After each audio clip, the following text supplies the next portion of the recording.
সরলরেখা এবং বৃত্তের চাপের সমন্বয়ে আসে কোশ্চেনটা একদম সহজ আবার কঠিনও বটে। কোশ্চেন থেকে সিম্পলি বলতেছে বৃত্তের x y খন্ডাংশের পরিমাণ নির্ণয় করো। প্রথম কথা হচ্ছে খন্ডিতাংশের পরিমাণ তো আমি আর তুমি শিখছি 2√g² - c। g কই, c কই, কিভাবে কোনটা কি বের করব সব শিখে নিই।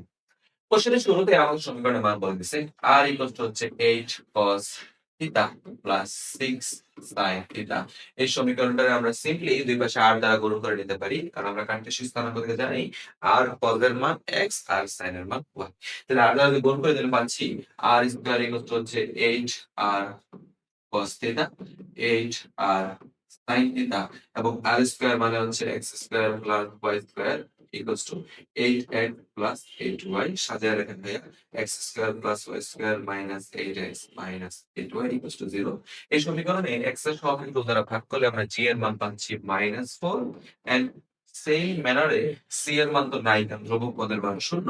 তাহলে আমরা সিম্পল ভাবে বের করতে পারি খন্ডিতাংশের পরিমাণ হচ্ছে 2√g স্কয়ার মাইনাস c 2 গুণ 4 2 8। এটা হচ্ছে ঠিক জানা।